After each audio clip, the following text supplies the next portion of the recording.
మీకు తెలుసు. సో ఎప్పుడు మనం మాట్లాడిన ఇవే టాపిక్స్ మాట్లాడతాం. ఎందుకు ఇండస్ట్రీనే ఫోకస్ చేస్తారు?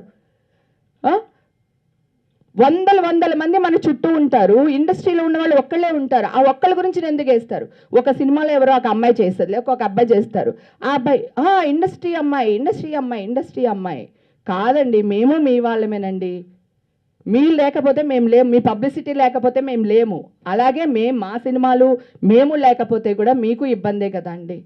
సో ప్లీజ్ అండి, దయచేసి మా ఎవరైతే సినిమా ఫ్యామిలీస్ ఉన్నామో మేము చెప్పే మనోవేదనో లేకపోతే మా భావమో దాన్ని బూతుగా చేసి వేరేలాగా ప్రచురించొద్దని కోరుకుంటున్నాను. 100 మంది దోషులు తప్పించుకున్నా పర్వాలేదు, కానీ ఒక నిర్దోషి కూడా తప్పించుకోకూడదు అనేది, ఒక నిర్దోషి కూడా శిక్ష పడకూడదు అనేదే మన చట్టం కదా. సో మీరెందుకు దోషుల్ని చేస్తున్నారు కదా? ఇదే హైలైట్ అవుతుంది కదా. వేయండి, ఇదే వేయండి. మీకు జడ్జిమెంట్ ఎప్పుడు వచ్చింది? ఆ జడ్జిమెంట్ కాపీ ఎక్కడుంది? సార్ ఆల్రెడీ గ్రూపుల్లో నేను షేర్ చేశాను సార్. నవంబర్ 3కి ఆల్రెడీ మన వాళ్ళ దగ్గర గ్రూపుల్లో ఉంటుంది. జడ్జిమెంట్ ఇచ్చాను. నవంబర్ 3కి వచ్చింది సార్ జడ్జిమెంట్ కాపీ. నవంబర్ 3కి వచ్చింది. జడ్జిమెంట్లో యాక్చువల్గా ఏముంది? జడ్జి గారు ఏమని తీర్పిచ్చారు? జడ్జి గారు తీర్పిచ్చింది సార్, ఆ డ్రగ్స్ కేసుకి నాకు ఎలాంటి సంబంధం లేదు, నేను నిర్దోషిని. డ్రగ్స్ కేసుకి మీకు సంబంధం లేదంటాం కాదు, మీరు డ్రగ్స్ తీసుకున్నారా లేదా? తీసుకుంటే శిక్ష వేసేవాళ్ళు సార్, తీసుకోలేదు కనుక నిర్దోషిగా వదిలేశారు సార్.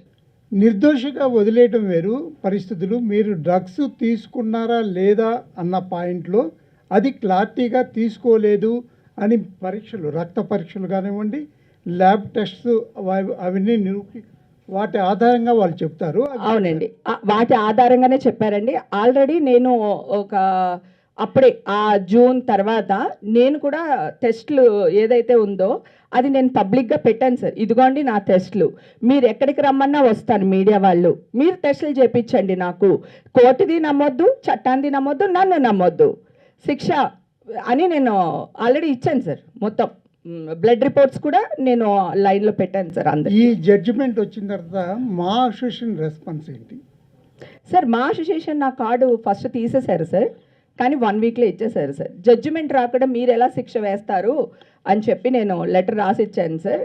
ఆర్టిస్టులకి చైతన్యవంతంగా ఉండడానికే ఇది మనకి అసోసియేషన్ అనేది. కష్టంలో ఉన్న ఆర్టిస్టులని, పూర్ పీపుల్ని ఆదుకునేదే అసోసియేషన్ సార్. అలాంటి అసోసియేషను తీర్పు రాకుండా, కోర్టు తీర్పు రాకుండా ఇలా చేయడం కరెక్ట్ కాదు, ఏదో మీడియాలో వచ్చింది నమ్మకూడదు అని చెప్పి నేను లెటర్ ఇచ్చాను. వాళ్ళు ఇమ్మీడియట్గా నా కార్డు నాకు ఇచ్చేసారు సార్. ఇమ్మీడియట్గా జరిగిపోయింది, 1 వీక్లో జరిగిపోయింది. మేడం హేమ గారు, కానీ ఇండస్ట్రీ నుంచి మీకు ఎందుకు అంత సపోర్ట్ అసలు రాలేదు? ఎందుకు రాలేదు సార్? చిరంజీవి గారు మనుషుల్ని పంపించారు, తనకేం కావాలో హెల్ప్ చేయండి అన్నారు. తర్వాత మా హీరో, ఇంకో 2-3 హీరోలు, డైరెక్టర్లు అందరూ సపోర్ట్ చేశారు సార్ నాకు. సో నా ఇండస్ట్రీ నాకేం సపోర్ట్ లేదు. విష్ణు బాబు కూడా సపోర్ట్ చేశాడు సార్, ట్వీట్ కూడా చేశాడు.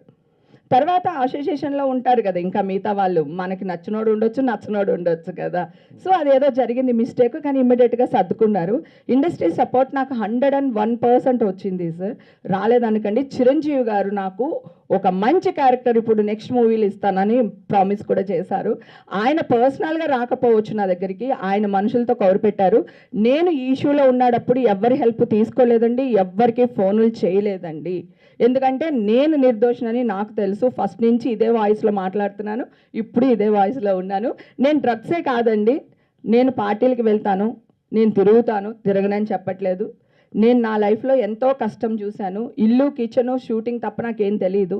సో ఇప్పుడు నా లైఫ్ నేను నిజంగానే చిల్ అవుతున్నాను. చిల్ అవ్వడం ఒక బూతులాగా వేసేసారు వీళ్ళు, కానీ ఇది నా లైఫ్, నా ఇష్టం. కానీ చట్టవిరుద్ధ పనులు నేను ఏదీ చేయలేదు. ఇప్పుడు ఇక్కడే ఉన్నాను. కావాలంటే డ్రగ్స్ అలవాటైతే ఇంక జీవితాంతం అలవాటే కదండి, లేకపోతే గవర్నమెంట్ ఎందుకు యాక్షన్ తీసుకుంటుంది కదా. ఇప్పుడు కూడా నేను ఇక్కడ రెడీగా ఉన్నాను. మీరు ఎవరన్నా నాకు టెస్టులు చేస్తానంటే చేయించండి.